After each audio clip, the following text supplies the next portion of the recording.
नमस्कार. मराठी मायबोली कथा या चॅनलवर तुमचं स्वागत आहे. शिवानी, माझे शर्ट कुठे? पुनीतने मोठ्याने हाक मारत विचारले. अरे तू पण ना, हे काय इथेच तर आहे पलंगावर. शिवानी खोलीत येत म्हणाली. शर्ट तर फक्त बहाणा होता. तू इकडे ये ना, संपूर्ण दिवस काम करत असतेस. शिवानीला आपल्या मिठीत ओढत पुनीत खट्याळपणे म्हणाला. सोड ना, काय करतोस? खूप काम आहेत मला. लटक्या रागात शिवानी म्हणाली. अगं वहिनी, सॉरी, चालू दे तुमचे, मी जाते. दरवाजा उघडा असल्यामुळे पाहुणी सरळ आत आली होती. तिला पाहून दोघांनाही लाजल्यासारखे झाले. अगं नाही, असे काहीच नाही. काही काम होते का पाहुणी? शिवानीने आपल्या नंदेला विचारले. वहिनी, नवी कामवाली आली आहे. आई बोलवते तुला, पाहुणीने सांगितले. शिवानी या घरची सून नाही, तर या घराचा आत्मा आहे. ती या घरात आली आणि अगरबत्तीच्या सुगंधाप्रमाणे प्रेमाचा सुगंध पसरवत घराशी एकरूप झाली. शिवानी आणि पुनीतच्या लग्नाला 8 वर्षे झाली आहेत. घरात पाऊल टाकताच एका जबाबदार गृहिणीप्रमाणे तिने घराची सर्व जबाबदारी घेतली. शिवानीच्या सासू सासऱ्यांना तिचे कौतुक करताना शब्द अपुरे पडतात. पाहुणीलाही ती नणंद न मानता छोट्या बहिणीप्रमाणे वागवते. लग्नानंतर काहीच दिवसांनी शिवानीच्या सासूबाईंना पॅरालिसिस म्हणजे पक्षाघाताचा झटका आला. त्यांचे अर्धे शरीर अर्धूत झाले. मात्र शिवानीने केलेल्या सेवेमुळे 6 महिन्यांच्या आतच तिच्या सासूबाईंची तब्येत खूपच सुधारली. ती अगदी मुलीप्रमाणे सासूची काळजी घेत होती. सासूबाईही तिला आपली मुलगी मानायच्या. सासऱ्यांना मधुमेह होता. शिवानी त्यांचे औषध वेळेवर द्यायला विसरली. असा एकही दिवस गेला नव्हता. शिवानी या घराशी एकरूप झाली होती. आई, उद्या शाळेत विज्ञानाचा प्रकल्प द्यायचा आहे. शिक्षकांनी सांगितले की उद्या सर्वांना प्रकल्प पूर्ण करून द्यावेच लागेल. विभोरने सांगितले. अरे बापरे, पुन्हा प्रकल्प? शिक्षक मुलांना अभ्यासाला लावतात की त्यांच्या पालकांना हेच समजत नाही. कधी हा प्रकल्प तर कधी तो. शिवानी वैतागली होती. शिवानी, तुझा फोन आलाय, सासूने आवाज दिला. आले आई, शिवानी म्हणाली. बाळा, तू कपडे बदल, मी लगेच येते. शिवानीने विभोरचा गाल थापटत सांगितले. हॅलो शिवानी, मी ज्योती. पुढच्या आठवड्यात आपल्या महाविद्यालयातील सर्व मित्रमैत्रिणी एकत्र भेटणार आहेत. तू येशील ना? खूप मजा येईल. आपण सर्व मिळून जुन्या आठवणींना उजाळा देऊ. किती मजा केली होती आपण. तू यायला नकार देऊ नकोस, ज्योतीने सांगितले. एकत्र भेटायचे माझ्यासाठी शक्य नाही ज्योती. घरात खूप काम आहे. वेळ असतोच कुठे, शिवानी म्हणाली. शिवानी, तू खरंच बदलली आहेस. तुझ्याकडे कधीच वेळ नसतो. कुठे गेली आमची ती रॉकस्टार? आम्ही ठरवले होते की बऱ्याच दिवसांनी तुझ्याकडून गिटारवर तेच गाणे पुन्हा ऐकायचे. श्रेया अमेरिकेहून येणार आहे आणि तू इथेच राहूनही तुझ्याकडे वेळ नाही. चल, यायचा प्रयत्न कर, असे म्हणत ज्योतीने फोन ठेवला. सर्वांनी एकत्र भेटायचे ती स्वतःशीच पुटपुटली आणि पुन्हा कामाला लागली. रात्रीचे जेवण आणि सर्व कामं आटपून थकून स्वतःच्या खोलीत आली. कपडे बदलण्यासाठी तिने कपाट उघडले. अचानक तिची नजर महाविद्यालयातील त्या जुन्या अल्बमकडे गेली. आई, झोप येते, चल ना, तिची ओढणी पकडत विभोर म्हणाला. शिवानीने अल्बम बाजूला ठेवला आणि विभोरला झोपवू लागले. तो झोपल्यावर ती अल्बम पाहू लागली. जुन्या आठवणी जाग्या झाल्या. संपूर्ण महाविद्यालयात ती रॉकस्टार म्हणून ओळखली जायची. कितीतरी मुलांना ती आवडायची, पण तिने कधीच कोणाला भाव दिला नाही. संगीताची आवड तिला लहानपणापासूनच होती. त्यातच वडिलांनी तिला गिटार आणून दिली आणि ती रॉकस्टार झाली. महाविद्यालयात कार्यक्रम असो किंवा आंतरमहाविद्यालयीन स्पर्धा असो, ती नेहमीच प्रथम क्रमांक पटकवायची. ती शिमला सहेलीचे फोटो बघू लागली. शेकोटी पेटवली आणि ती गिटारवर गात होती. उद्या असू ना असू आपण क्षण आठवणीतील हे क्षणोक्षण. क्षण हे आहेत प्रेमाचे क्षण. चल ए माझ्यासोबत चल. चल, कसला विचार, छोटेसे आहे जीवन. त्यावेळी ती फक्त गात नव्हती, तर ते क्षण मनापासून जगत होती. काय झाले, आज झोपायचे नाही का? घड्याळाकडे बघ, रात्रीचे 11 वाजलेत. पुनीत म्हणाला.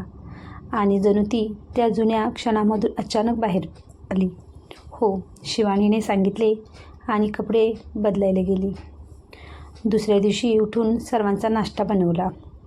विभोरला आंघोळ घालून शाळेत पाठवले. कामवाली यायची वेळ झाली होती. तिने उष्टी भांडी धुवायला ठेवली. सासऱ्यांसाठी चहा बनवायला ठेवला आणि मशीनमध्ये कपडे धुवायला टाकले. घड्याळात बघितले तर 10 वाजले होते. पुनीत 11 वाजता कामाला जाईल. त्याचा डबा बनवणे बाकी होते. सकाळच्या वेळेस शिवानी एखाद्या रोबोसारखीच असते. 11 वाजले, बहुतेक आजही कामवाली येणार नाही असा विचार करत शिवानीने डबा तयार केला. काही कामानिमित्त ती तिच्या खोलीत गेली. काल रात्री तिने तो अल्बम टेबलावरच ठेवला होता. तिने तो उघडला. त्यानंतर स्वतःला आरशात बघितले. कुठे गेली ती शिवानी? स्वतःला आरशात बघत शिवानी विचार करू लागली. पदवी घेतल्यानंतर वडिलांची तब्येत बिघडली होती. त्यामुळे त्यांनी शिवानीचे लग्न करायचे ठरवले. त्यातच पुनीतचे स्थळ आले आणि त्यांनी होकार दिला. या घरात आल्यानंतर एक अल्लड मुलगी कधी इतकी जबाबदार झाली हे शिवानीला समजलेच नाही. तिच्याकडे कोणत्याच गोष्टीची कमतरता नाही. मात्र आज तिच्या चेहऱ्यावर हास्य तेव्हाच येते जेव्हा घरातील सर्व आनंदी असतात. तिने शेवटी कधी गिटार हातात घेतली होती हे तिला आता आठवतही नाही. या नव्या आयुष्यात ती इतकी गुंतून गेली होती की तिने गुणगुणणेही सोडून दिले होते. शिवानी, पुनीतने आवाज दिला. ती धावतच खाली गेली. शिवानी, कामावर जायची वेळ झाली. माझा डबा कुठे आहे? पुनीतने विचारले. ती स्वयंपाकघरात गेली आणि डबा आणून मुनीच्या हातात दिला. वहिनी, आज मी सिनेमा बघायला जाणार आहे. कदाचित यायला उशीर होईल. तू सर्व बघून घेशील ना? पाहुणीने शिवानीच्या खांद्यावर प्रेमाने हात ठेवत विचारले. हो, पण खूप उशीर करू नकोस, शिवानी म्हणाली. माझे तुझ्यावर खूप प्रेम आहे, लाडक्या वहिनी, असे म्हणत तिने शिवानीचे गाल प्रेमाने ओढले. शिवानीने स्मितहास्य केलं आणि ती पुन्हा कामाला लागली. पण आज तिचे लक्ष कामात लागत नव्हते. शिवानी, शिवानी बाळा बघ, दूध उतू जाते, सासूबाईंनी सांगितले. हो आई, शिवानी म्हणाली. विभोर शाळेतून आला. तो नाराज होता. शिवानीने विचारताच रडू लागला. आई, तू वाईट आहेस. काल मी तुला विज्ञानाचा प्रकल्प बनवून द्यायला सांगितले होते. तू बनवून दिला नाहीस. शिक्षक ओरडले. शिवानीला आठवले की विभोरने तिला सांगितले होते, पण तीच विसरून गेली. विभोर खूपच उदास झाला होता. रात्रीचे 8 वाजले होते. पुनीत यायची वेळ झाली होती. शिवानीने जेवण वाढायला घेतले. तितक्यात पुनीत आला. चला, हात धुवून घ्या, जेवण तयार आहे, शिवानीने पुनीतला सांगितले. तितक्यात पाहुणीही आली.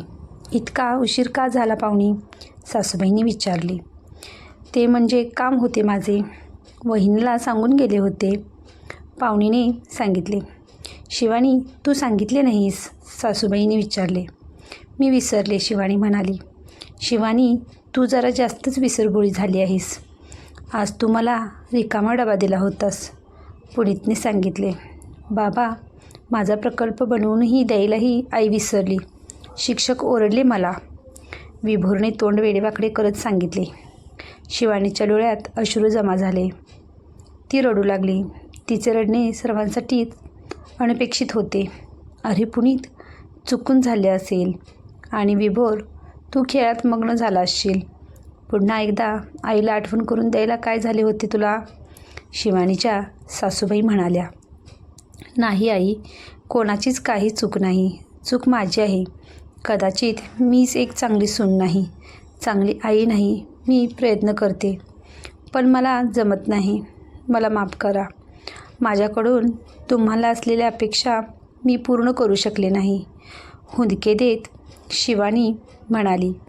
नाही बाळा, तू आमच्या सर्वांचा श्वास आहेस, सासूबाईंनी सांगितले. पण काही केल्या शिवानीचे रडणे थांबत नव्हते. पुनीत, शिवानीला तुमच्या खोलीत घेऊन जा, शिवानीच्या सासऱ्यांनी सांगितले. शिवानीला असे रडताना पाहून सर्वच गोंधळून गेले. कोणालाच शिवानीबद्दल काहीच तक्रार नव्हती. अचानक शिवानीला काय झाले हाच प्रश्न सतावत होता. 3 दिवसानंतर शिवानीचा वाढदिवस होता. सर्वजण एकत्र जमा झाले आणि विचार करू लागले की शिवानीला नेमके काय झाले असावे. त्यानंतर सर्वांनी ठरवले की तिचा हा वाढदिवस तिच्या कायम लक्षात राहील असा साजरा करायचा. पाहुणी, काय करतेस तू? शिवानीने विचारले. वहिनी, तू फक्त डोळे उघडू नकोस. पाहुणीने तिच्या हाताने शिवानीचे डोळे बंद केले. डोळे उघडताच शिवानीने पाहिले की तिच्या आवडीच्या पिवळ्या गुलाबांनी घर सजले होते. समोरच टेबलावर एक मोठा केक ठेवला होता. सर्व शिवानीकडे बघत होते. शिवानी बाळा, हे तुझ्यासाठी, तिच्या सासऱ्यांनी पलंगाकडे बघत सांगितले. तिथे एक मोठा खोका होता. आई, बघ तर खरं काय आहे त्या खोक्यात, विभोर आनंदाने म्हणाला. शिवानीने तो खोका उघडला आणि तिच्या डोळ्यातून अश्रू ओघळू लागले. ती तिच्यासाठी नवीन गिटार होती. शिवानी, जेव्हापासून तू या घरात आलीस, सर्व घराची जबाबदारी स्वतःच्या खांद्यावर घेतलीस. पण आम्ही सर्वजण कदाचित आमची जबाबदारी विसरलो. तू आमच्या सर्वांची काळजी घेतलीस, पण त्या जुन्या शिवानीला विसरलीस. घर, संसार, जबाबदाऱ्या कधीच संपत नाहीत बाळा. पण आमच्या सर्वांची अशी इच्छा आहे की तू काही वेळ स्वतःसाठीही राखून ठेवावा. आजपासून आम्हाला आमची जुनी शिवानी परत हवी, जिच्या गाण्यांनी या घराला नवी ऊर्जा मिळायची. तुझ्या काही जबाबदाऱ्या कमी व्हाव्यात यासाठी आम्ही प्रयत्न करू. शिवानीच्या सासूबाईंनी तिच्या डोक्यावरून प्रेमाने हात फिरवत सांगितले. सुनबाई, आजपासून विभोरला बस स्थानकावर सोडून यायची जबाबदारी माझी. येताना मी किराणा सामान घेऊन येईन. याच निमित्ताने माझे थोडे चालणेही होईल, शिवानीच्या सासऱ्यांनी सांगितले. वहिनी, आजपासून मी दररोज 1 तास विभोरला शिकवत जाईन, पाहुणी म्हणाली. आणि हो सुनबाई, स्वयंपाकघरातील छोटी मोठी कामं मी करेन. तू मला नुसते बसवून ठेवलेस तर मी उगाचच आजारी पडेन, शिवानीच्या सासूबाईंनी स्मित हास्य करत सांगितले.